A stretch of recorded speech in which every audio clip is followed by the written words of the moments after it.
tanto en la práctica clínica como conocimiento como médico de ustedes, ¿no? Bien, ¿se ve la pantalla? ¿Me confirma? Sí, Doc, sí se ve. Muy bien, Lisandro. Bien, para este tema, para esta tarde, quiero que todos estén atentos. Si tienen preguntas, pregunten. Lo importante aquí es participar. Lo importante aquí es preguntar si tienen dudas. ¿Bien? Si tienen dudas, preguntas. Si no se entendió, levanten la mano y lo volvemos a repetir. ¿Listo? No se olviden que aquí lo más importante es que ustedes aprendan, que todos aprendamos, incluyéndome yo, esta parte de lo que es la medicina, farmacología de los antiepilépticos. Les encargo en lo más que participen, chicos. Si tienen preguntas, no se olviden, vuelvo a recargar, pregunten, ¿ya? Lo importante aquí es aprender. Eso es lo que se quiere, aprender, ¿no? Y no solamente para la evaluación que se va a tener sobre esto, sino más que todo para la vida que uno va a tener como profesional médico. Entonces ese es el objetivo de esta clase, que todos aprendamos cuándo usar, cuándo no usar y en qué momento usar estos fármacos antiepilépticos. ¿Bien? Entonces vamos a iniciar lo más rápido posible. Iniciaremos con el primer grupo de fármacos que se llaman inhibidores de los canales de sodio dependientes de voltaje. Entonces, en eso vamos a iniciar primeramente, con este grupo de los inhibidores de los canales de sodio. Son varios los fármacos, ¿ya? Que tenemos en este grupo. Tenemos la fenitoína, que es la que vamos a hablar en unos momentos. Tenemos a la lamotrigina, tenemos a la carbamazepina, ¿bien? Estos son los tres principales, fenitoína, lamotrigina y carbamazepina. ¿Bien? Son los más importantes y los que más se usan. Ya el topiromato en casos generales, un poco porque son de amplio espectro, se usa en casos en ciertos casos, no es de primera línea. El valproato también, en ciertas ocasiones, pero no como un bloqueante específicamente para el sodio. Entonces, los principales que vamos a ver hoy, inhibidores de los canales de sodio, son la fenitoína. ¿Listo? La carbamazepina también. Y la lamotrigina. Entonces, esos son los fármacos principales que inhiben los canales de sodio dependiente de voltaje. Si este es el terminal presináptico, y acá está el canal de sodio, estos fármacos, una vez que nosotros los tomemos por vía oral, van a ingresar tanto la fenitoína como la carbamazepina, la lamotrigina, y entre otros fármacos van a actuar a este nivel y van a cerrar los canales de sodio. Cierran los canales de sodio y ¿qué va a pasar? Va a poder ingresar el sodio que está extracelular. ¿Qué dicen ustedes? ¿Va a poder ingresar? Si lo estamos bloqueando este canal, ¿será que ingresa el sodio? Adentro no va a ingresar, ¿no? No va a ingresar adentro y se va a quedar afuera. Y el sodio es importante ¿para qué? Para continuar el potencial de acción, la despolarización de la neurona, del terminal presináptico. Entonces, como no hay despolarización, tampoco va a haber, ¿qué cosa? Liberación de las vesículas de glutamato. Entonces no van a haber liberaciones así como están viendo acá. No va a haber todo este complot no va a haber. No se va a producir y por ende el glutamato no va a ir a sus receptores que son AMPA, NMDA y kainato. No va a ir a sus receptores que están a nivel del terminal presináptico y tampoco va a poder excitar y transportar el potencial de acción. Y ese es el mecanismo de acción que tiene la fenitoína, la lamotrigina, carbamazepina, entre otros. ¿Se entendió bien hasta ahí? Un mecanismo de acción pantallazo para que ustedes vean ¿a qué nivel actúa entonces, chicos, los inhibidores de los canales de sodio? ¿A nivel presináptico, hendidura sináptica o a nivel postsináptico? ¿Dónde actúa principalmente los inhibidores del canal de sodio? ¿Dónde? ¿Presináptico o postsináptico? ¿Dónde actúa? Vamos, chicos, ¿dónde actúa? Los inhibidores de los canales de sodio. Estos grupos. Presináptico. Muy bien, a nivel presináptico. Si actúa a este nivel, no va a dejar que el sodio ingrese. No va a haber despolarización y por ende no va a haber liberación de vesículas de glutamato. Y ustedes saben que las principales causantes de las crisis epilépticas y en sí de la epileptogénesis es el aumento de los niveles de glutamato. Es el principal causante. Que se produce que el paciente esté temblando, que te tembleque, ¿no? Que tenga mioclonías, crisis tónico-clónicas, todo eso es el culpable, es el glutamato. Y entre otras neurotransmisores excitadores. El glutamato, no se olviden para recordar, es un neurotransmisor excitador. Bien, entonces vamos a continuar rápidamente con los inhibidores de los canales de sodio dependientes de voltaje. Bien, vamos a iniciar con el primer fármaco inhibidor bloqueante de los canales de sodio que se llama la carbamazepina. ¿Ya?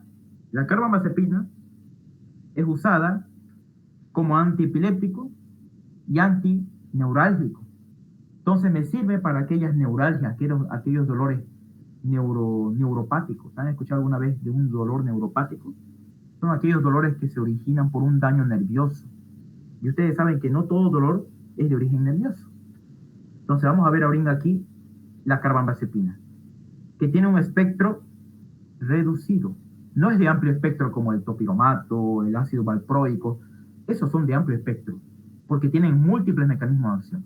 El topiromato, el valproato son de amplio espectro. Sin embargo, la carbamazepina es de un espectro reducido y por ende produce menos efectos secundarios que el topiromato, que todos los otros fármacos. Es el que tiene menos efectos secundarios. Ya está su mecanismo de acción.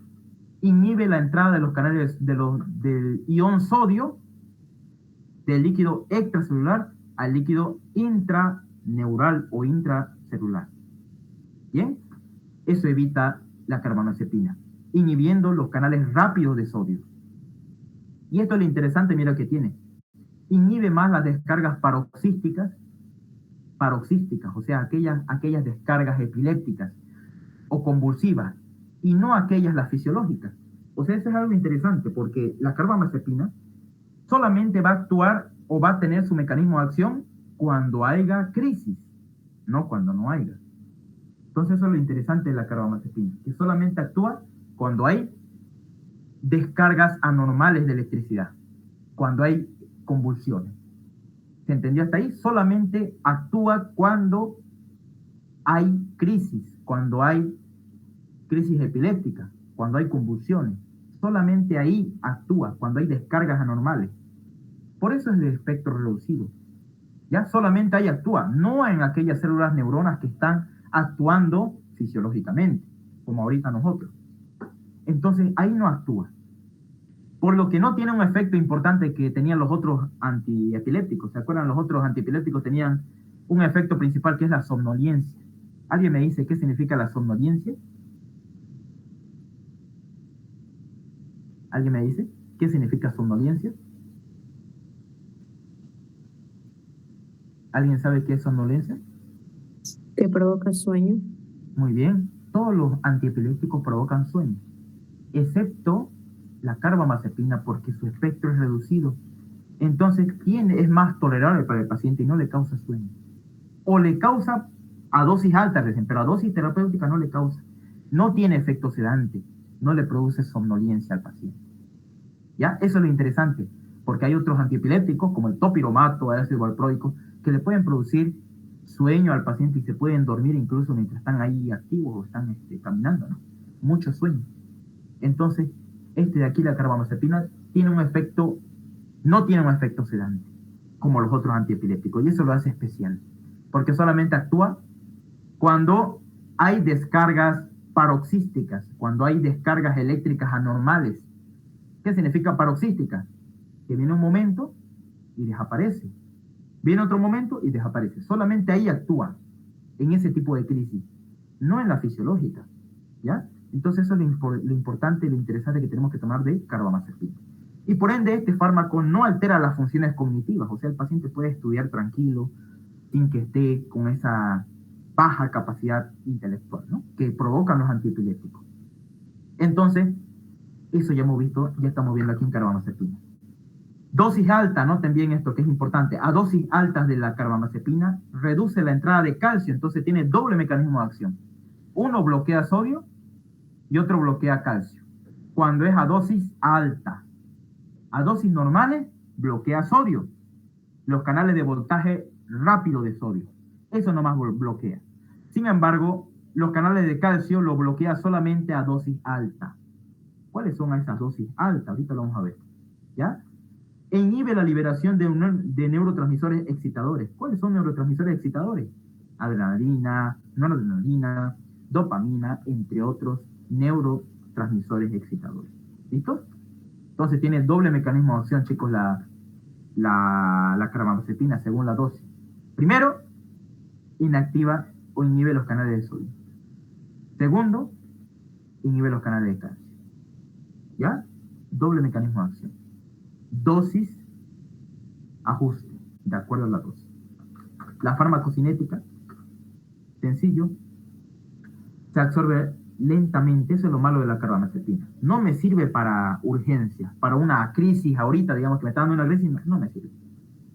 Porque la absorción es lenta por el tubo intestinal, miren aquí, se lo toma el paciente por vía oral el fármaco, en el intestino delgado se absorbe, pero no se absorbe de manera lenta, después de 8 horas recién va a estar en la sangre. Entonces, ¿será que me sirve para las urgencias, para las crisis de urgencia? No, no me sirve para las crisis de urgencia. ¿Cuál era, chicos, el fármaco antiepiléptico que se utilizaba para la urgencia? En caso de urgencias epilépticas, en convulsiones, ahorita digamos está convulsionando. ¿Qué le podíamos dar? ¿Qué fármaco antiepiléptico era de elección para la emergencia y urgencia? El más baratito y el que más se encuentra aquí en los hospitales. ¿Cuál es?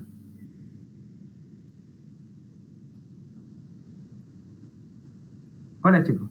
¿Quién se acuerda de los anteriores temas? Antiepiléptico de elección y de estrella para crisis aguda, pero no para crisis crónica. ¿Quién se acuerda de eso? ¿Diazepam? Eso, excelente. Las benzodiazepinas. Uno de esas es la diazepam, el otro es el lorazepam y el otro es midazolam, ¿no? Todo eso vamos a ver en unos momentos. Entonces, diazepam, clonazepam, lorazepam. Pero el que más se usa para las crisis es el diazepam, ¿no? El más baratito. Bien. Entonces ya hemos visto eso. Y es para recordar nomás los anteriores temas. Entonces, la farmacocinética, la carbamazepina es de lenta absorción. Recién a 4 8 horas recién va a estar en la sangre. No me conviene, ¿no? Para crisis agudas. Sí, para crisis crónicas. Se distribuye en todo el cuerpo. Se metaboliza en el hígado. Y genera un metabolito cuando se metaboliza en el hígado, que es el culpable del mecanismo de acción. ¿Cuál es? Es el 10-11-epoxicarbamazepina. Ese es el metabolito activo que ejerce su mecanismo de acción. Y se elimina por vía renal. ¿Ya? Eso es lo importante y dar a conocer la farmacocinética de este fármaco. Bien, entonces su mecanismo de acción, a dosis alta, bloquea canales de sodio, dependientes de voltaje rápido, y canales de calcio. Y a dosis baja o a dosis terapéutica, como le dicen, solamente canales de sodio, dependientes de voltaje. ¿Ya? No se olviden. ¿Cuál es? Carbamazepina. Otro que tiene similar mecanismo de acción es la oxcarbamazepina. Otro que tiene también similar mecanismo de acción, pero en este caso inhibe canales de sodio lento. O sea, lentamente lo inhibe. ¿Quién? La motripina. Entonces, eso tenemos que ir de acuerdo a su mecanismo de acción. No se olviden. A dosis terapéutica, bloquea sodio.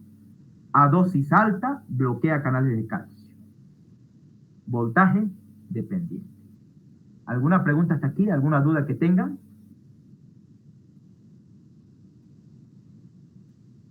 ¿Alguna pregunta? ¿Ninguna? Sí, vamos a continuar. Si no hay preguntas, continuamos. ¿Cuándo está indicado? ¿Cuándo yo lo uso? ¿Cuándo yo uso carbamazepina? Como es de espectro reducido, ¿cuándo yo lo voy a usar? ¿Será para tratamiento agudo o crónico, chicos? La carbamazepina. Crónico. Eso, para un tratamiento crónico. Se utiliza como monoterapia. ¿Qué es monoterapia? Solamente un fármaco, ¿no? O puede ser como coadyuvante, o sea, que apoya el tratamiento. Puede ser combinado con otros antiepilépticos, ese es coadyuvante, que se apoya con otros fármacos antiepilépticos para ejercer un mejor mecanismo de acción.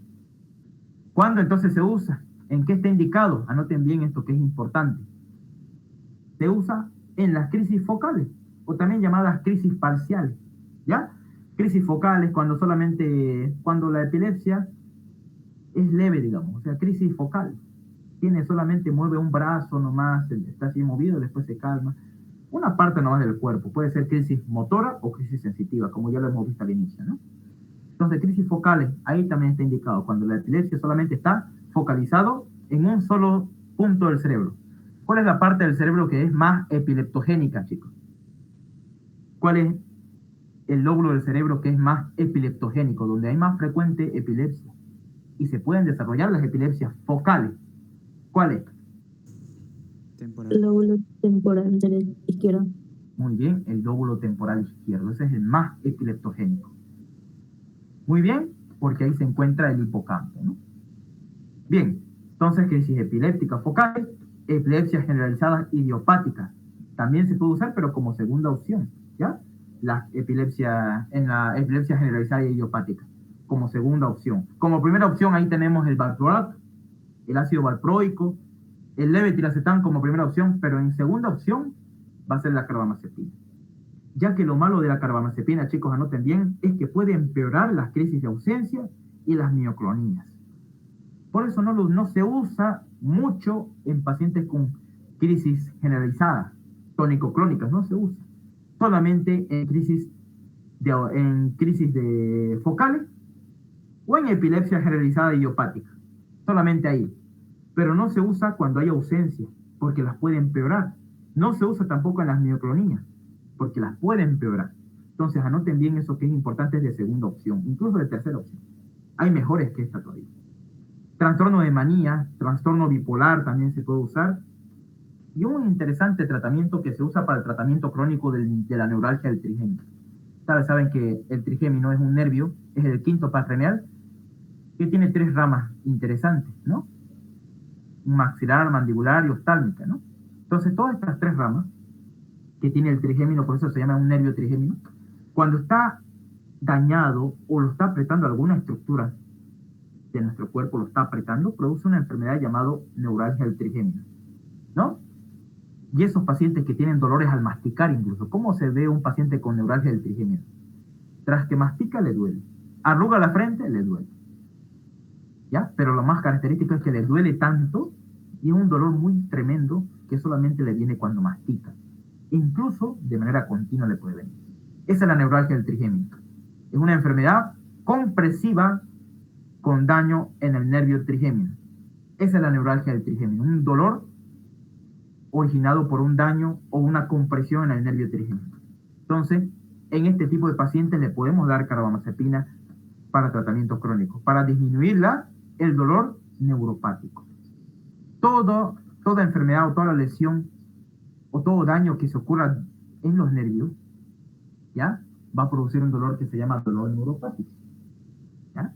Entonces ese dolor neuropático, ¿cómo nosotros lo disminuimos? Lo disminuimos al dolor neuropático disminuyendo su conducción. Y su conducción está por sodio. Entonces con este fármaco que es la carbamazepina, disminuimos su conducción del sodio. Entonces está indicado en la neuralgia del trigémino y en alguna neuropatía diabética, entre otras neuropatías. Entonces no se olviden, principal indicación del tratamiento crónico de neuralgia del trigémino, carbamazepina. ¿Cuál es la dosis? Como viene en la farmacia, ¿de cuánto viene en la farmacia la carbamazepina? Viene de 200 miligramos, ¿no? La carbamazepina. Viene de 400 miligramos, viene la carbamazepina. 200, 400 miligramos en comprimidos viene la carbamazepina. Solamente para vía oral, anoten bien, solo para vía oral. Y también viene en suspensión. Para vía oral también, 100 miligramos en 5 mililitros, ¿no? Entonces viene en comprimidos y en suspensión. Dosis máxima de la carbamazepina que un paciente que tiene que tomar al día, 1.6 gramos al día, máximo, ¿no? 1,5 gramos casi, ¿no? Al día puede tomar de carbamazepina. Ahora, ¿cómo hacemos el tratamiento de la neuralgia del trigémino y cualquiera de estos de manera crónica? Le damos al inicio 100 o 200 miligramos cada 12 horas le damos. Semivida intermedia, ya noten bien, es de semivida intermedia la carbamazepina. Cada 12 horas se da. O si es leve, cada 24 horas una tabletita, un comprimido de carbamazepina de 200 durante todo el día. Se puede al inicio. Ahora depende de la gravedad, cada 12 horas también se puede dar, ¿no? Pero no se olviden, máxima dosis, 1,5 o 1,6 gramos durante el día de carbamazepina. Se ha visto que este tratamiento, chicos, anoten bien esto, se ha visto que no produce efectos teratogénicos en la embarazada. Entonces, bajo probabilidades de producir alguna malformación fetal. Entonces, está seguro darlo en el tercer trimestre del embarazo, segundo o tercer trimestre del embarazo. No hay problema. ¿Bien? Efectos secundarios. Los efectos secundarios de la carbamazepina son los menos frecuentes. O sea, es un fármaco excelente porque es de espectro reducido. No es tan fuerte. Por eso produce menos efectos adversos. Pero se instala de manera gradual el tratamiento. Ojo, de manera gradual, de a poco. 100, 200 cada 12 horas. Solamente 400 miligramos al día, así. De a poco se va instalando el tratamiento. Porque si uno le da a dosis máxima de una vez, le puede dar mareos al paciente, ataxia, diplopía, somnolencia, que está, ¿no? Náusea, vómitos, astenia. Y un síndrome característico es la síndrome de la inadecuada producción de ADH. Interesante este síndrome que es característico de efecto adverso de la carbamazepina. El paciente va a producir alta ADH. No se sabe por qué, pero tiene este mecanismo de efecto adverso de elevar la ADH. ¿Y qué será la ADH? ¿Quién se acuerda, chicos, qué es la ADH o la hormona antidiurética? ¿Cuál era su función? ¿Cuál es su función de la ADH, chicos? Retener agua. Eso, retener agua, ¿no? Y al retener solamente agua, retiene agua por los canales de acuaporinas que abre a nivel del riñón, de los tubos renales, absorbe harta agua. Entonces, este paciente va a aumentar la presión arterial, puede producir hiponatremia también por la absorción de agua, ¿no? Entonces, eso es lo interesante de este fármaco, carbamazepina. Y algo más interesante, aumenta el intervalo PR. En el electrocardiograma vamos a ver a los pacientes que van a tener un intervalo PR mucho más alargado. Normalmente, en el electro, debería medir desde la onda P hasta el inicio del complejo QRS, debería medir solamente de 0,12 a 0,20 segundos. Pero en este caso, mire cuánto mide. Este fármaco puede aumentar el intervalo PR más de 0,20. Entonces, si puede aumentar así el intervalo PR, está contraindicado a aquellos pacientes que tienen Chagas, por ejemplo. Contraindicado la carbamazepina a aquellos pacientes que tienen cardiopatía chagásica. Porque la enfermedad de Chagas a nivel del corazón aumenta el intervalo PR y puede producir paro cardíaco y bloqueos auriculoventriculares en el electrocardiograma. Entonces está contraindicado en pacientes que tienen bloqueos auriculoventriculares por Chagas, por la enfermedad de Chagas. Entre otras enfermedades que también me producen, como los infartos o el miocardio, entre otras enfermedades que producen aumento del intervalo PR en el electrocardiograma. Entonces, en estos pacientes que ya tienen esto, ya tienen un intervalo PR alargado, algún problema en el corazón, si le damos carbamazepina, peor va a ser. Y nos puede llegar a un paro cardíaco. Entonces tenemos que tomar ojo a esto, mucho ojo, ¿ya? Porque aumenta. Puede producir bloqueos auriculoventriculares y puede empeorar los bloqueos y puede producir parada cardíaca en aquellos pacientes. Ojo en pacientes con marcapaso, por si acaso, también. No se sabe por qué, pero tiene ese mecanismo en actuar. Pero tal vez, por lógica, podemos decir por la disminución de la conducción nerviosa del sodio, ¿no?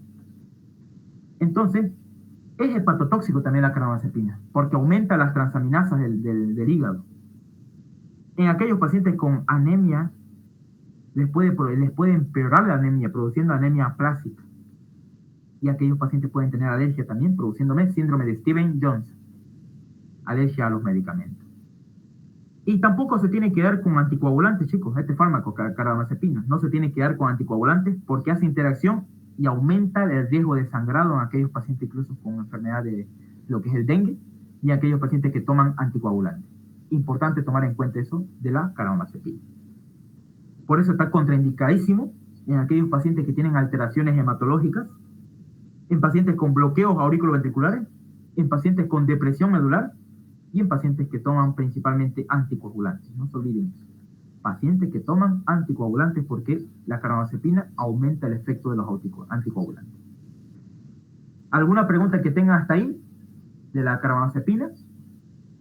Entonces, si les pregunta, ¿por qué está contraindicado la carbamazepina en pacientes con bloqueos aurículo-ventriculares por enfermedad de Chagas? ¿Por qué está contraindicado?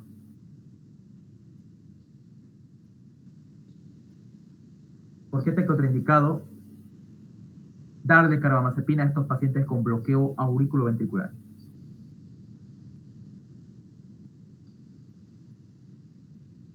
¿Por qué creen, chicos? Porque aumenta el intervalo PR. Y al aumentar el intervalo PR, como estos pacientes con bloqueos auriculoventriculares ya van a estar aumentados su intervalo, va a aumentar mucho más y le puede producir parada cardíaca. No se olviden eso. ¿Alguna pregunta hasta ahí? ¿Alguna pregunta que tengan? Sí, vamos a continuar. Ahí está. Carbamazepina, un resumen bien chiquitito, bien bonito que me gustó mientras lo estaba viendo. Me gustó mucho. Porque miren, hay un resumen de todo lo que hemos hablado. Y más que todo el tratamiento, la dosis, ¿no? La dosis es 200 miligramos. 200 miligramos. ¿Cuál es la dosis máxima, chicos, de carbamazepina que se tiene que dar? Dosis máxima. 1,6 gramos al día. O también es lo mismo que 1.600 miligramos al día. Es la dosis máxima de carbamazepina. ¿Bien? Y está indicado siempre en el dolor neuropático, por ejemplo, el neuralgia de trigémino, ¿no? Trastorno bipolar, demencia senil, crisis complejas o simples, más que todo las simples, ¿ya? Y está como de última opción en convulsiones tónico-clónicas, de última opción, si no tenés, pues los de primera línea. ¿Se entiende hasta aquí? ¿Alguna pregunta que tengan? ¿Alguna duda que tengan? Para que nos pasemos a fenitoína. ¿Alguna pregunta, chicos, que tengan?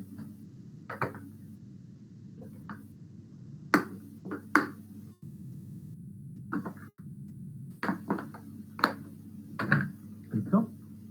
¿Alguna pregunta que tengan? No, sí. Muy bien, vamos a seguir avanzando. Entonces ya hemos visto la carbamazepina. Espectro reducido. Pequeño espectro. Vamos a ver ahora de la fenitoína. Un fármaco también bloqueante de los canales de sodio. ¿Dónde actúa la fenitoína? ¿A nivel presináptico? Sí, actúa a nivel presináptico. ¿A qué nivel? A nivel de los canales de sodio dependientes de voltaje. Mismo mecanismo de acción que el carbamazepina, noten bien eso. Mismo mecanismo de acción que carbamazepina. Inhibe los canales de sodio dependientes de voltaje, prolongando la inactivación rápida y bloqueando selectivamente las descargas de alta frecuencia. ¿Qué tipo de descarga bloqueaban la carbamazepina, chicos? ¿Qué tipo de descargas bloqueaban? ¿Se acuerdan? Ahí decía descargas eléctricas, ¿qué cosa? ¿De qué tipo? Paroxísticas.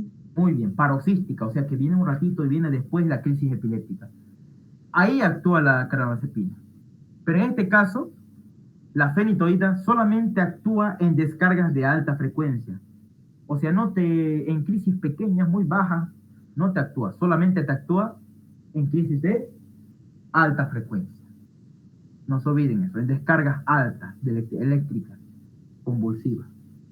Afecta a las neuronas anormales del foco epiléptico que a las normales. Eso es lo interesante. Actúa a nivel de las neuronas que son anormales, ¿ya? Que están en el foco epiléptico. Ahí actúa de manera selectiva.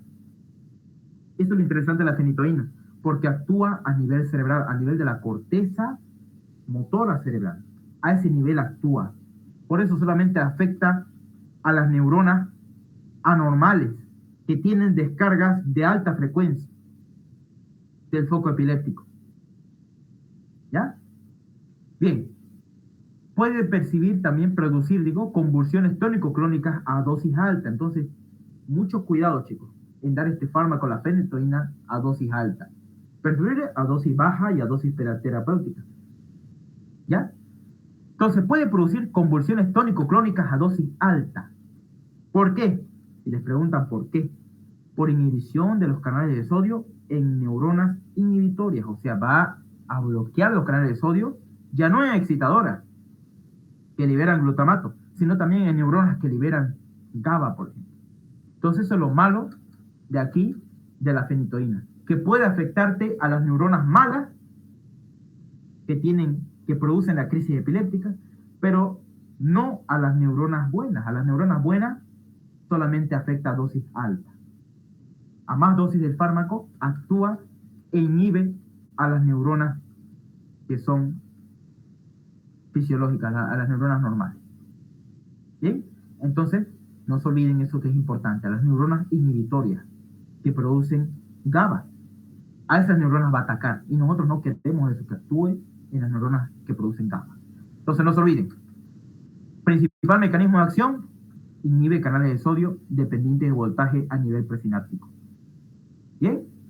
Ya dosis alta, ¿a quiénes inhibía, chicos? ¿A qué tipo de neuronas? A dosis alta. ¿A neuronas que producen glutamato o a neuronas que producen GABA? GABA. A neuronas que producen GABA. Porque las neuronas que producen GABA, o sea, este neurotransmisor que es el GABA, las neuronas que producen GABA se llaman neuronas inhibitorias. Y las neuronas que producen glutamato se llaman neuronas excitadoras. Entonces, a dosis alta, la fenitoína no solamente va a actuar en neuronas excitadoras, como que producen glutamato, sino también en neuronas inhibitorias, como el GABA. ¿Será bueno eso? ¿Que inhiba también al GABA? Ni idea, ¿no? Porque es a dosis alta. No se olviden, da la dosis terapéutica. La dosis terapéutica es la dosis mínima con la que se produce el efecto farmacológico. Esa es la dosis terapéutica. No le van a dar al paciente a dosis alta. Ojo. Farmacocinética. Ya hemos visto su mecanismo de acción. Vamos a ver ahora su farmacocinética. Lo mismo, se absorbe de manera lenta por el intestino. No me sirve en la crisis. Me sirve después de la crisis. Anoten bien eso. La fenitoína es usado no en la crisis, sino después de la crisis epiléptica, después de la crisis convulsiva. Después. Absorción es lenta, por vía oral. Pero si uno quiere un efecto rápido, de urgencia, se puede usar por vía intravenosa. Entonces vamos a ver aquí que la fenitoína viene para vía endovenosa y para vía oral. Se distribuye en todo el cuerpo, también en la leche materna.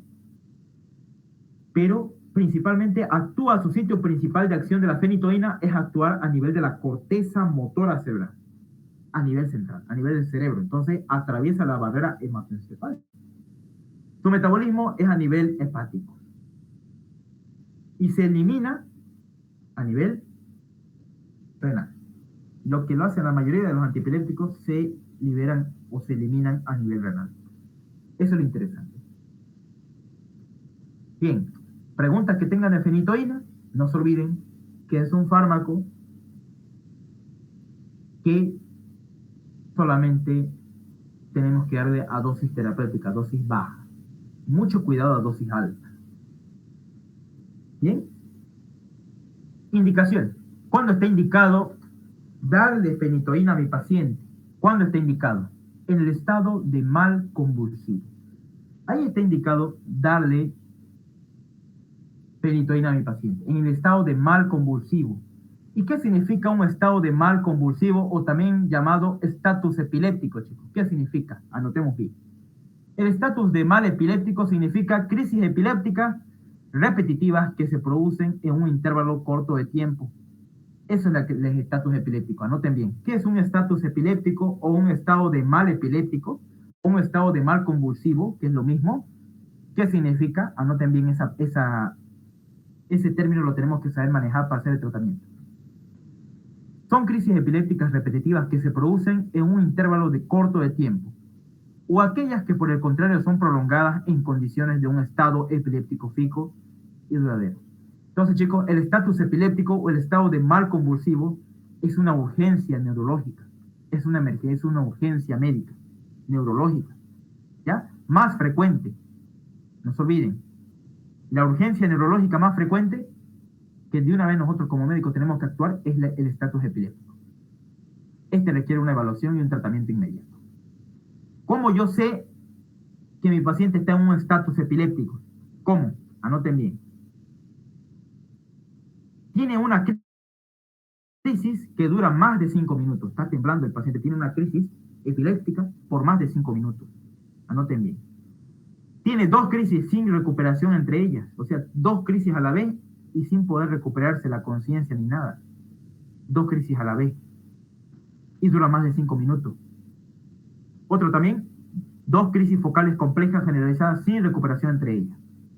Entonces, anoten bien, chicos, ese es un estado de mal epiléptico. Son crisis epilépticas repetitivas que se producen con una duración de más de 5 minutos y sin recuperación entre cada 2 crisis. ¿Bien? Y es una urgencia neurológica. Tratamiento aquí del estatus epiléptico, ahorita lo vamos a ver. Pero no se olviden, este es el concepto que yo quiero que ustedes se lo queden bien. Ahí está indicado entonces la fenitoína. ¿En quién más está indicado? En las epilepsias focales generalizadas y como profilaxis para evitar las convulsiones en pacientes con algún trauma en la cabeza, ACV o algún tratamiento neuroquirúrgico. Aquellos pacientes que tienen accidente cerebrovascular, algún trauma de cráneo o alguna operación a nivel cerebral, tenemos que darle como profilaxis la fenitoína, porque evita que estos pacientes que tienen estas enfermedades, que el TEC, ACV, tengan convulsiones. Evita las convulsiones en este tipo de pacientes, pero no detiene el desarrollo de la epileptogénesis. Eso es lo interesante acá. No detiene el desarrollo de la epileptogénesis, o sea, sí o sí se va a formar la epilepsia, pero va a evitar que el paciente, mientras esté internado, convulsione. Nunca se da en crisis de ausencia. Y algo interesante de la fenitoína es que también es un antiarrítmico. Tiene efecto antiarrítmico. ¿Ya? No se olviden eso. Como pregunta de examen, siempre preguntan en los pases de visita. La fenitoína es un antiarrítmico. ¿Pero por qué es un antiarrítmico? Porque también puede curar y puede disminuir las arritmias cardíacas. Principalmente, no se olviden, la fenitoína está indicado, la fenitoína, en las arritmias ocasionadas por un fármaco que se llama digital o digoxina. Así se llama el fármaco.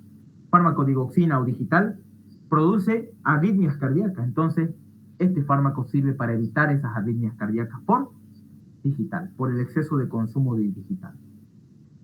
Y es un fármaco que nosotros tenemos que tomar en cuenta. Entonces, no se olviden, fenitoína está indicado en las arritmias provocadas por el consumo excesivo de digoxina, o también llamado digital. No se olviden eso. Bien, esas son las indicaciones de este tipo de fármaco.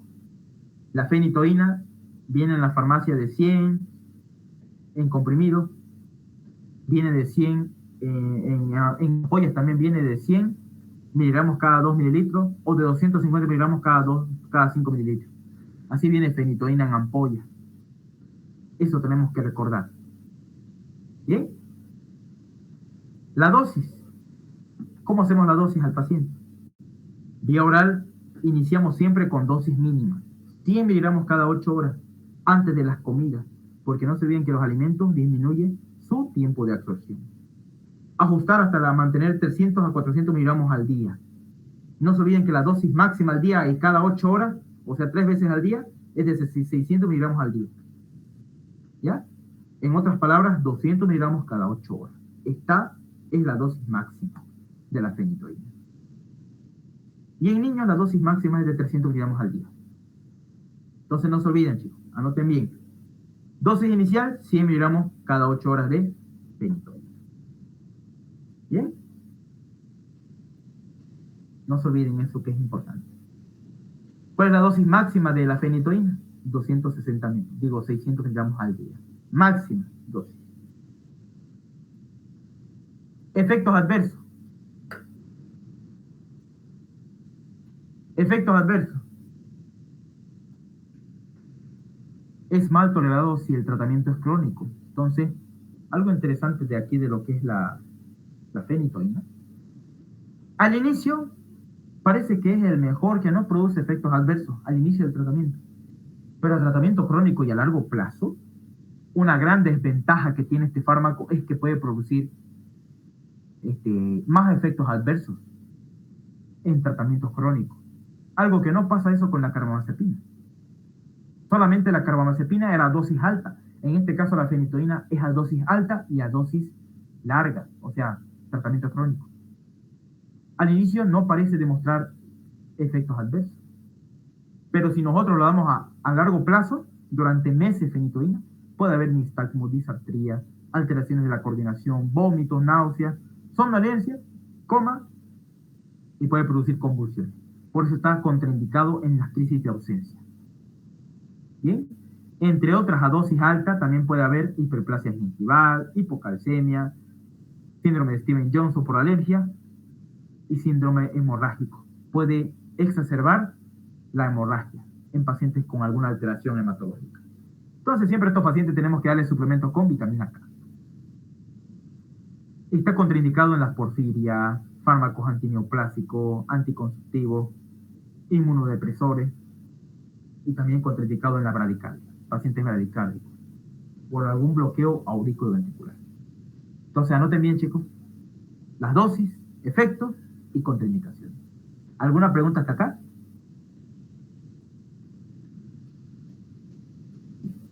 Nunca se olviden eso. Puede ser usado la fenitoína como antiarrítmico. ¿En qué caso de arritmias cardíacas yo lo voy a usar?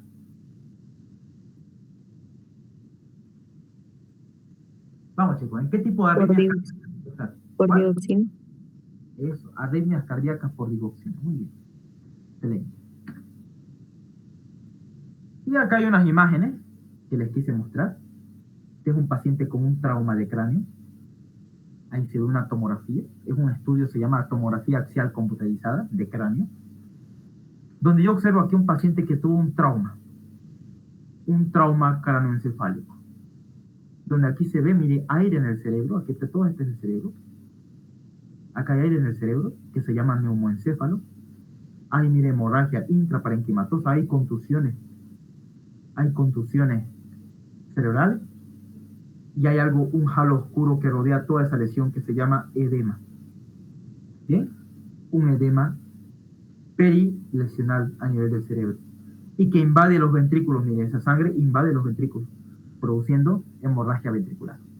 Entonces, esta es una tomografía solamente para recordarles que pacientes con TEC como profilaxis para evitar que tenga convulsiones, tenemos que darle fenitoína vía oral, 200 miligramos, ¿no? De 100 miligramos cada 8 horas. Un paciente con un tumor cerebral también me puede producir crisis epiléptica. Por eso en aquellos pacientes, para evitar las convulsiones, le damos fenitoína. Ahí está, miren, chicos. La fenitoína en una crisis epiléptica, o también llamado estatus epilépticos, de primera elección es el diazepam, ¿no? Las benzodiazepinas. De segunda elección es la fenitoína, puede ser también de segunda elección. Ahí está, miren, dice. Ahí está. En caso de fracaso terapéutico, o en caso de después del tratamiento de la benzodiazepina, lo podemos usar a la fenitoína. En vía endovenosa, 50 miligramos por mililitro, ¿no? Podemos iniciar así, endovenosa. 15 a 20 miligramos kilogramo peso. Bien, así tenemos que iniciar la dosis intravenosa. Bien, no se olviden entonces, chicos, es importante tomar en cuenta la fenitoína. Miren, este cuadrito es muy interesante, muy bonito, donde es un resumen de todo lo que hemos hablado, ¿no? Chicos, ¿en qué parte del cerebro la fenitoína se acumulaba? ¿En qué parte del cerebro se acumulaba y producía su mecanismo de acción? ¿En qué parte del cuerpo se acumulaba? ¿En qué parte del cerebro?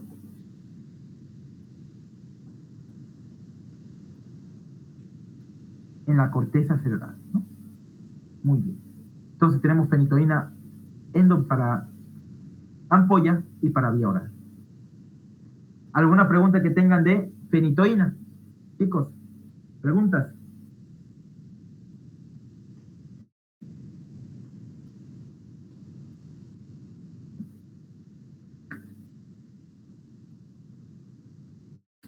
¿Alguna pregunta que tengan de fenitoína, chicos?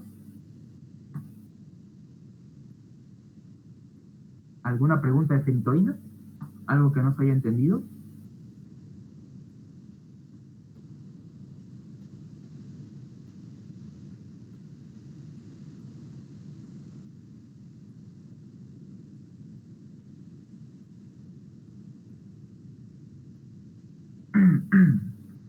Sí. Un momentito.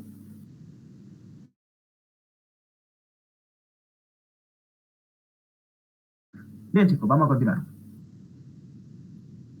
Vamos a ver un grupo muy bonito de fármacos que se llama moduladores de la proteína SB2A de las vesículas presinápticas.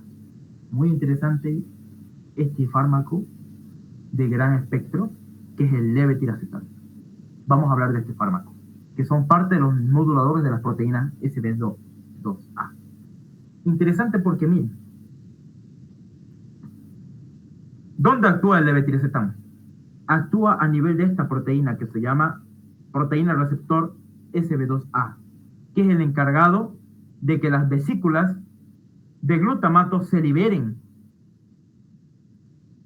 Sin estas proteínas no se liberan.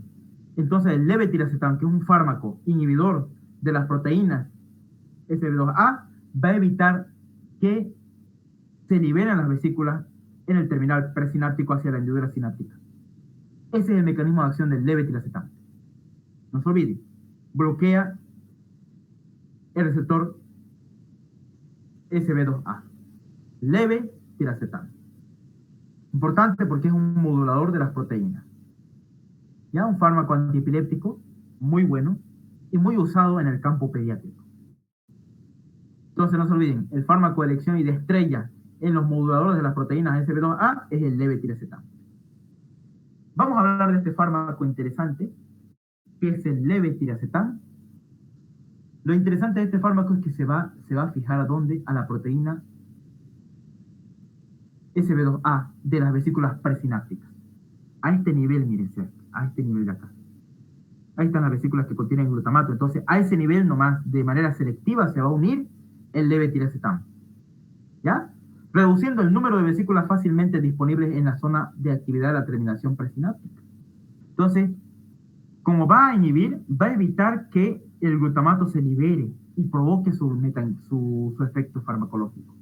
Entonces, no se olviden, el levetiracetam inhibe a las vesículas de glutamato en el terminal presináptico y evita su liberación y evita su formación. ¿Listo? Reduce la liberación de calcio también intraneural. Eso es lo interesante también. Reduce la liberación de calcio intraneural. Y reduce la síntesis y aumenta la degradación del GABA en el estriado.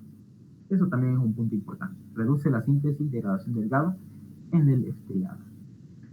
Aparte de tener efectos sobre las vesículas de glutamato, también tiene a nivel del GABA. Entonces no se olviden esto, chicos.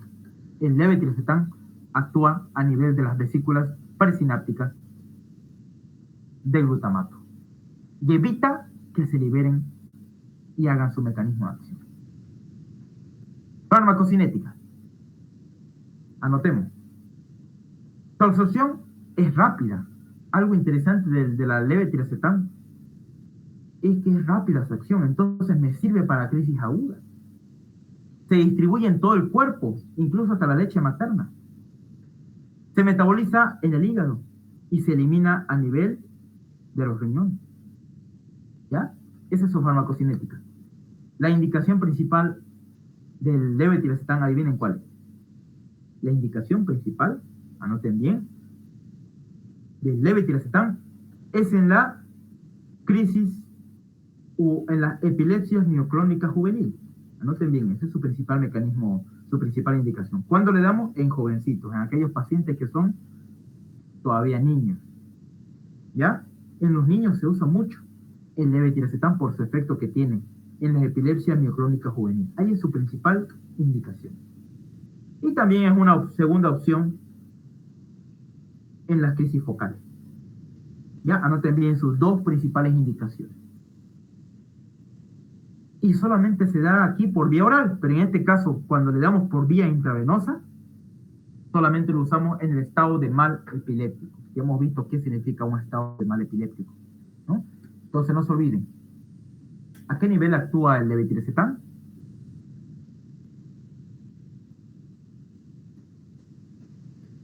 ¿A qué nivel actúa el... Muy Vesícula bien. presináptica. A nivel de las vesículas presinápticas. Del receptor SB2A. Ahí actúa el levetiracetam. Excelente mecanismo de acción y es único en su especie. Y aquí vamos a ver algo interesante. Mire este paciente que le voy a mostrar aquí en esta imagen. Mira, está ahí, es un jovencito, está comiendo nomás tranquilo, está comiendo ahí su almuerzo, pero miren qué es lo que pasa, miren lo que pasa ahí en su cuerpo, mírenlo ahí, ¿no? Tiene un movimiento brusco que dura poco tiempo. Miren, ahí está tranquilo, comiendo tranquilo, y de la nada empieza a moverse, ¿no? De la nada está tranquilo alzando sus cosas y le viene un ataque. Pero eso de ahí no es una crisis convulsiva, no es una crisis epiléptica, tipo gran mal, no es. Se llama epilepsia mioclónica juvenil. Epilepsia mioclónica juvenil. Ocurre en aquellos pacientes que tienen entre los 5 y 17 años de edad. Ahí aparece lo que es la epilepsia mioclónica juvenil, que se caracteriza por una crisis mioclónica. ¿Qué son las mioclonías? Anoten bien esto. La mioclonía son los movimientos involuntarios de un músculo o de un grupo muscular, pero son movimientos breves. No son como el estatus epiléptico, que dura más de 5 minutos. En este caso, es de duración breve. Movimientos involuntarios breves, de un solo músculo o de un grupo muscular extenso. ¿Bien? Así se puede diagnosticar fácilmente y clínicamente una epilepsia mioclónica juvenil entre los 5 y 17 años de edad. Crisis mioclónica juvenil. Solamente le mueve, se tiembla un poco, un rato, y luego se le pasa. Es paroxístico. ¿Ya? Entonces aquí vemos otra vez al paciente, miren, todo tranquilo, está ahí queriendo comer, cuando de la nada siente algo y se mueve, ¿no? Y se sigue moviendo. Viene de vez en cuando, no es continuo, viene un rato y se va, es paroxístico. Y solamente lo interesante de esta epilepsia mioclónica juvenil es que es entre los 5 y 17 años de edad. Nada más. La dosis, chicos. La dosis inicial por vía oral es de 250 miligramos cada 12 horas. Ya, anoten bien eso. Dosis inicial del levetiracetam, 250 miligramos cada 12 horas. Y tenemos que incrementar, cada 2 semanas tenemos que incrementar a otros 250 hasta formar 500 miligramos cada 12 horas. La dosis máxima es 1500 miligramos cada 12 horas. Semivida intermedia, chicos. Cada 12 horas le damos, 2 veces al día. ¿Ya? Dosis máxima, 3000 miligramos al día. O 3 gramos al día, dosis máxima. El levetiracetam viene en tabletas de 500 y de 1000 miligramos. Y viene en jarabe también en suspensión de 100 miligramos cada 1 ml. ¿No? Para los niños, para los pacientes pediátricos. Por eso se usa este levetiracetam, pacientes pediátricos. Más que todo. Para el tratamiento de la epilepsia mioclónica juvenil. Anoten muy bien entonces eso, chicos. Anótenlo, excelente. Bien, viene de 500 en tabletas y de 1000. Dosis diaria, 250 miligramos cada 12 horas. E incrementar hasta 500 cada 12 horas a las 2 semanas. Dosis máximo, 3 gramos al día o 1500 miligramos cada 12 horas. Dosis máxima. Bien. Efectos adversos. Somnolencia, como todo antiepiléptico. Lo interesante es que estos efectos adversos desaparecen a las 2 a 4 semanas del tratamiento. Puede haber alteración de comportamiento, depresión, psicosis, y viene también en solución para inyectables de 500 miligramos cada 5 mililitros. También viene así de levetiracetam. Está contraindicado. No tenemos que nosotros parar el tratamiento de manera súbita, tenemos que irlo de manera gradual, disminuir la dosis de manera gradual para que no tenga una crisis y le venga otra crisis. ¿Ya? Está entonces contraindicado cuando nosotros le queremos quitar de manera abrupta la dosis del levetiracetam. ¿Sí? Tenemos que ir quitando la dosis de manera gradual. Y también está contraindicado en pacientes con insuficiencia renal y hepática. ¿Hasta ahí alguna pregunta, chicos? ¿Alguna pregunta que tengan sobre el levetiracetam? Fármaco excelente para las epilepsias mioclónicas juveniles. ¿Alguna pregunta, alguna duda? ¿Alguna duda que tengan, chicos?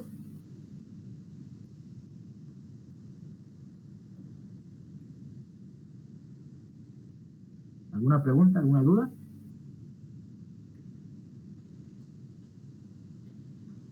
Bien, chicos. ¿Qué estudio se llama este? ¿Cómo se llama este estudio? Es un Encefalograma. Eso, es un electroencefalograma. Cuidado que le pongan electrocardiograma, ¿no? Es un electroencefalograma. No se olviden, chicos, para yo hacer el diagnóstico de epilepsia, yo no puedo hacerlo por la clínica nomás, tengo que tener un electroencefalograma.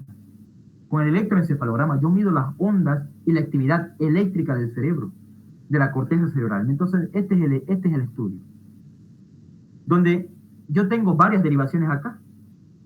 Yo tengo 1, 2, 3, 4, 5, 6, 7, 8, 9. 9 derivaciones, de 8 a 9 derivaciones vienen en el electroencefalograma.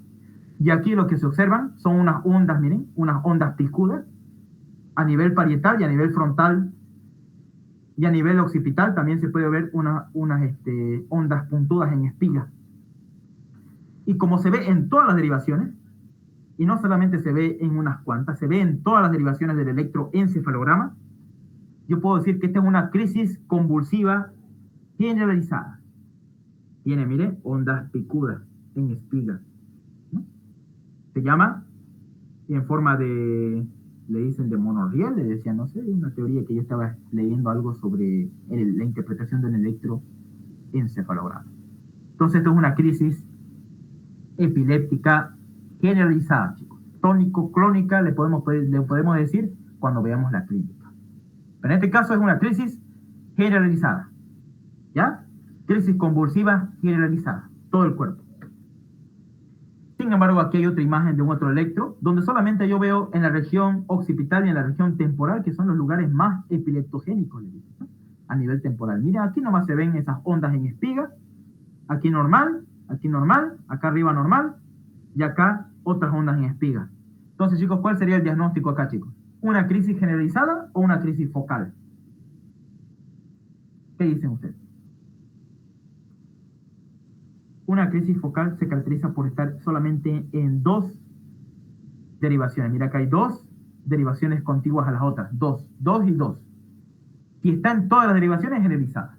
Pero como están solamente 2 y acá abajo 2 y los demás está normal, se llama crisis focal. Y mire, se ubica en el temporal y a nivel occipital. Eso es lo interesante de este tipo de electroencefalograma. Se ubica a nivel temporal esa crisis y un poco a nivel occipital. Y listo, chicos. Así, entonces, esta es una crisis generalizada. Crisis focal. Entonces, definición de estatus epilépticos. Nunca se olviden, chicos. Es una convulsión generalizada. Ese es un estatus epiléptico. En el estatus epiléptico hay varios tipos. Hay convulsivo, no convulsivo, refractario al tratamiento, subtipos entre otros y superrefractario. Vamos a ver este que es el más importante. ¿Qué es un estatus epiléptico convulsivo generalizado? ¿Qué significa eso? Significa una convulsión generalizada que dura más de 5 minutos o episodios repetitivos sin recuperación completa entre ellos. Ese es un estado de mal epiléptico o mal convulsivo. ¿Bien? ¿Y cuál es el tratamiento, chicos, de primera línea para este tipo de estatus epiléptico, que es una urgencia médica? ¿Cuál es el tratamiento de primera línea? Tenemos que darle las famosas...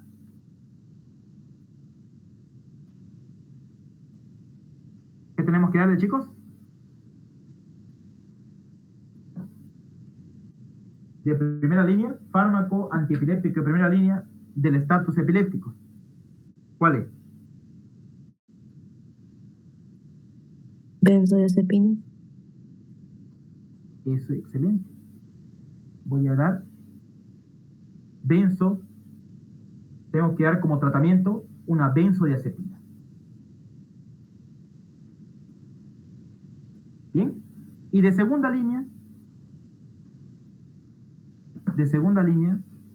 si no me sirvió, no tengo yo benzodiazepinas y tengo que darle por vía endovenosa, sí o sí, chicos, las benzodiazepinas. Vía endovenosa, sí o sí le tengo que dar, no por vía oral.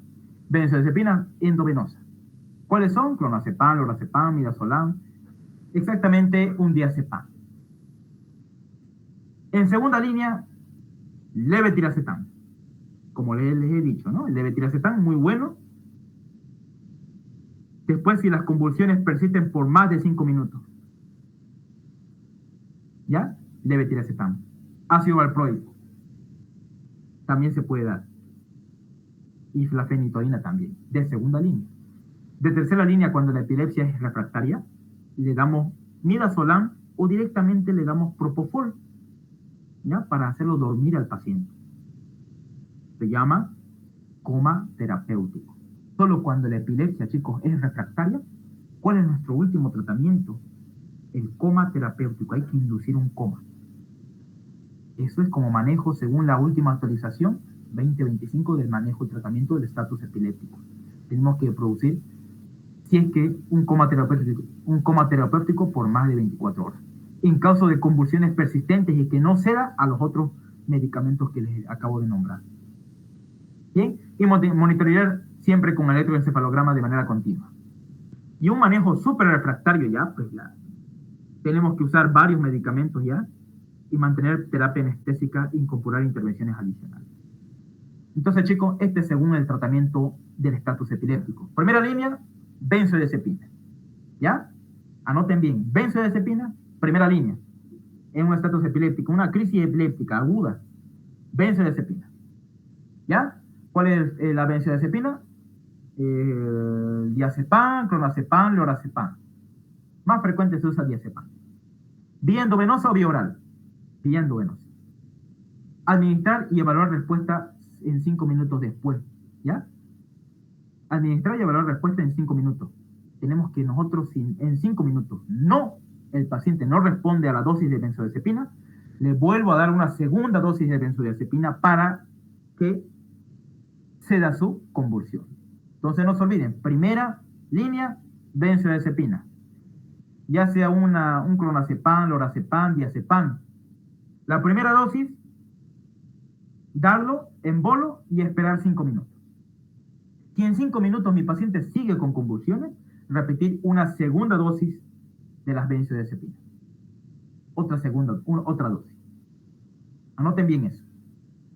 Y si aún así mi paciente no responde, voy a ir al tratamiento de segunda línea, que es un levetiracetam. Le voy a dar levetiracetam, una dosis en bolo, 60 miligramos kilogramos. Si aún así no responde, nosotros le clasificamos a la epilepsia como epilepsia refractaria. Le damos midazolam y si en caso, directamente hacemos el tratamiento de coma terapéutico con propofol, 2 a 10 miligramos kilogramos hora. Y si aún así no mejora el paciente, que es manejo súper refractario, que persiste más de 24 horas la epilepsia, después de un tratamiento anestésico, ¿ya? Le vamos a dar todo tiopental, ketamina, propofol, midazolam, y seguimos con la terapia anestésica hasta que el paciente entre en coma y así mejore su estatus epiléptico. ¿Bien? ¿Hasta ahí alguna pregunta, chicos? ¿Alguna duda? Entonces, eso es lo que nosotros tenemos que hacer en el manejo de un paciente. Ahora, les pregunto acá, miren, esta es una clasificación muy, muy bonita que les pillé. ¿Cuáles son los fármacos que que elevan, que son hepatotóxicos, que elevan las enzimas hepáticas. Ya hemos visto la carbamazepina, oxcarbamazepina, fenobarbital y la fenitoína, son los que son hepatotóxicos. Pregunta de examen, nunca se olviden eso. Requiere ajuste de disfunción, la gabapentina, la levetiracetam, pregabalina, cuando se da dosis alta en pacientes con insuficiencia renal. Y esto de aquí, la gabapentina, la lacosamida, levetiracetam y la pregabalina son fármacos que no interaccionan con otros medicamentos. Eso es lo interesante de estos 4 medicamentos de acá. Gabapentina, la lacosamida, levetiracetam, la pregabalina son fármacos que no interaccionan con otros medicamentos. O sea, no hay problema si lo damos junto con otros fármacos antidiabéticos, anticonceptivos. No pasa nada. ¿Bien? Fármacos sin interacción con otros medicamentos. Y aquellos que se tiene que evitar, estos fármacos que se tiene que evitar en pacientes con daño hepático, por ahí tiene cirrosis hepática, tenemos que evitar el fenobarbital, lo mismo de arriba, porque son, chicos, hepatotóxicos. ¿Ya? Y bien, si tienen preguntas, o nos vamos a hacer la parte aquí de la resolución de las preguntas. Bien, chicos, resolución de preguntas, vamos a ir rápidamente. Antiepiléptico de elección ante una crisis epiléptica aguda. ¿Cuál es el fármaco de elección? ¿Qué grupo de fármacos? ¿Cuál es, chicos? Benzodiazepinas. Muy bien, benzodiazepina. ¿Cuáles son las benzodiazepinas que se usan en este tipo de crisis? Clonazepam, lorazepam, diazepam. Muy bien, más usado es el diazepam. Muy bien. Excelente. ¿Qué significa estatus epiléptico convulsivo? ¿Qué significa, chicos?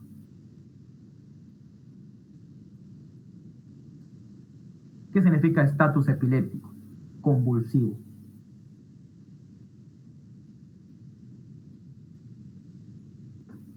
son crisis epilépticas repetitivas Muy bien, son crisis convulsivas,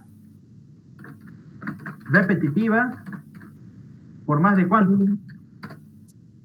de 5 minutos. Más de 5 minutos, excelente. Más de 5 minutos. Más de 5 minutos y que no hay descanso, no hay sin descanso. Directamente hay esa crisis sin descanso. ¿Listo? Sin haber una recuperación, un periodo de recuperación que tiene que haber. Fármaco utilizado como profiláctico para evitar las convulsiones en pacientes con TEC y ACV. ¿Cuál es ese tratamiento profiláctico? ¿Cuál es el fármaco antiepiléptico que les mencioné? Fenitoína. Muy bien. Nunca se olviden de eso. Fenitoína. Evita que el paciente entre en crisis, pero no evita la formación del foco epiléptico. Anótenlo bien eso. Antiepiléptico que inhibe las descargas paroxísticas y no así las fisiológicas.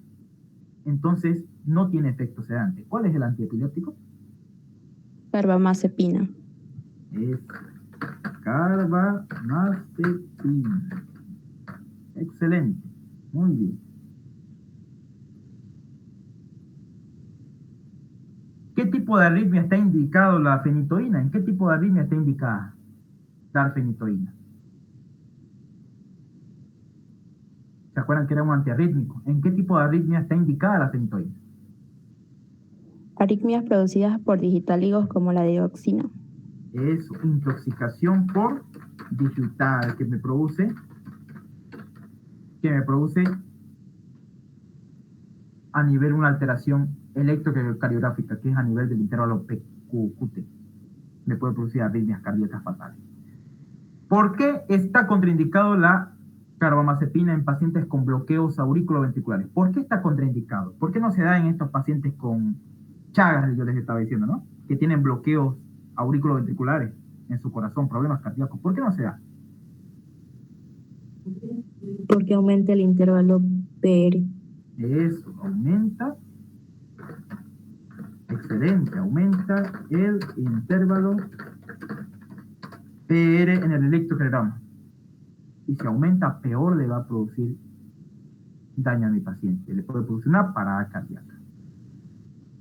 Nómbreme 3 antiepilépticos que no tienen interacción significativa con otros fármacos. O sea, no tienen interacciones, no se pueden alterar sus funciones. ¿Cuáles son esos 3 antiepilépticos de elección, los favoritos? ¿Era él? Levetiracetam, pregabalina y gabapentina. Muy bien, excelente. Levetiracetam, la pregabalina que hemos hablado, ¿no? En la anterior clase, pregabalina. ¿Y se acuerdan para qué servía la pregabalina? ¿En qué estaba indicado?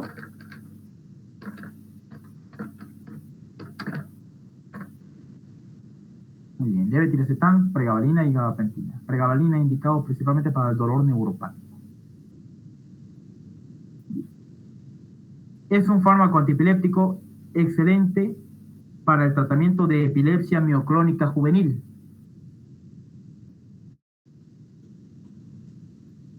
¿Cuál es?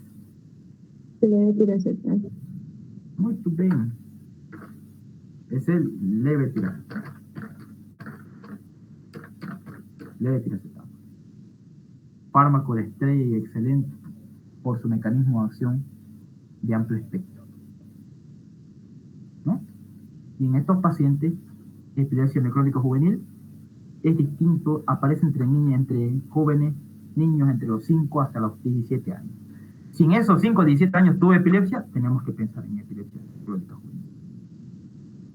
Dosis inicial, chicos, del levetiracetam. ¿Cuál es la dosis inicial del levetiracetam? Que nosotros como médicos tenemos que saber para darle a un niño con epilepsia mioclónica juvenil. ¿Cuál es la dosis? ¿Cuál es la dosis, chicos? Vamos. 250 miligramos cada 12 horas. Excelente, 250 miligramos cada 12 horas. Muy bien. ¿Y se tiene que ir aumentando hasta los 500 a las cuántas semanas? ¿A las cuántas semanas? A las 2 semanas. Muy bien.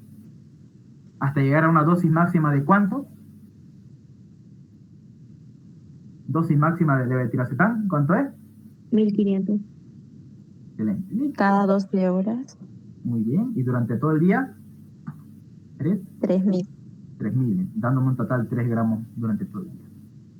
Listo, chicos, gracias por su atención y que Dios me los bendiga. Eso fue todo lo que es fármaco antipiléptico, los más usados y los que más tienen relevancia clínica hoy en día y según el tratamiento de primera línea aquí en el estatus epiléptico, que es algo que tenemos que siempre tomar en cuenta en esta clase. Todas estas diapositivas se las voy a pasar, chicos, al grupo, no se preocupen. ¿Alguna pregunta que tengan sobre la clase? Cortita la clase, no es tan larga. Una preguntita que tengan, algo que no se entendió.